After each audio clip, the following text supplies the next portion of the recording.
बॉलीवुड के महान एक्टर्स में शामिल रहे दिवंगत एक्टर कादर खान का आज जन्मदिन है। उनका जन्म 22 अक्टूबर सन 1937 को काबुल में हुआ था। वो मुंबई में पले बढ़े और उन्होंने सिविल इंजीनियरिंग की, लेकिन उनका एक्टर बनना शायद तय था और इसीलिए उन्हें फिल्मों में एंट्री मिल गई। अपने एक्टिंग कैरियर में उन्होंने 300 से भी ज़्यादा फिल्मों में काम किया। कादर खान न केवल अच्छे एक्टर थे बल्कि बेहतरीन कलाकार भी थे।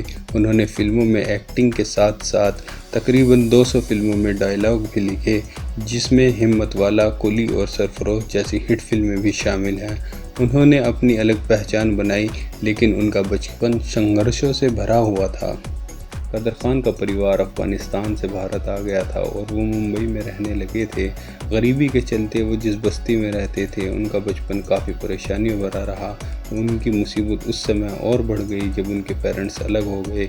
उनके माता पिता के अलग हो जाने के बाद कादर और उनके परिवार के पास खाने के लिए कुछ नहीं बचा था। एक इंटरव्यू में उन्होंने खुद बताया था कि हफ्ते के 3 दिन वो भूखे पेट सोते थे।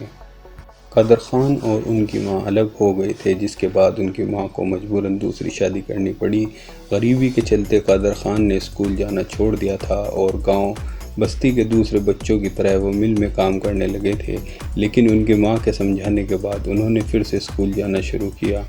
उनकी मां ने उन्हें समझाया था, अगर तुम मजदूर बनते हो तो 3 रुपये प्रतिदिन ही तुम्हारी ज़िंदगी भर की कमाई बनकर रह जाएगी, लेकिन अगर तुम गरीबी से उबरना चाहते हो तो पहले तुम्हें पढ़ाई करनी होगी।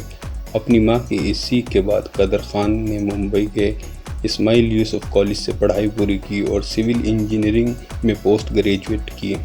सन 1970 और 75 के बीच वो सिविल इंजीनियरिंग के प्रोफेसर थे और इसी के साथ ही नाटकों में काम भी करते थे।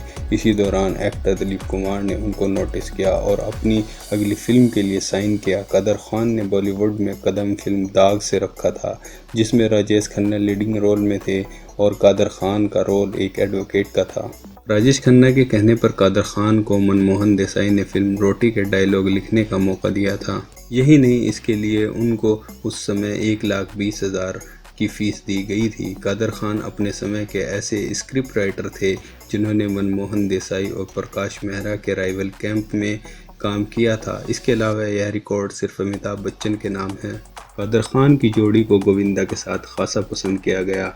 दोनों की खास फिल्मों में दरिया दिल, राजा बाबू, कुली नंबर 1, छोटे सरकार, आंखें, तेरी पायल, मेरे गीत, आंटी नंबर 1, हीरो नंबर 1, राजा जी, नसीब, दीवाना मैं दीवाना, दूल्हे राजा, अखियों से गोली मारे आदि शामिल हैं।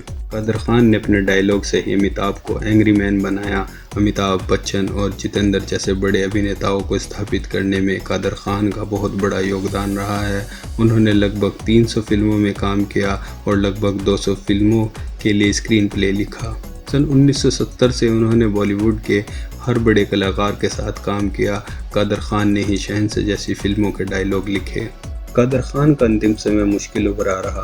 साल 2015 में उनके घुटनों का ऑपरेशन हुआ, जिसके बाद उन्हें चलने फिरने में परेशानी होने लगी और वो केवल व्हील चेयर पर ही रहते थे। बताया जाता है कि उन्हें मेमोरी लॉस की परेशानी हो गई थी, जिसके चलते उन्हें कुछ याद नहीं रहता था। 31 दिसंबर सन 2018 को कनाडा में कादर खान ने अंतिम सांसें ली और वहीं उनका अंतिम संस्कार भी किया गया।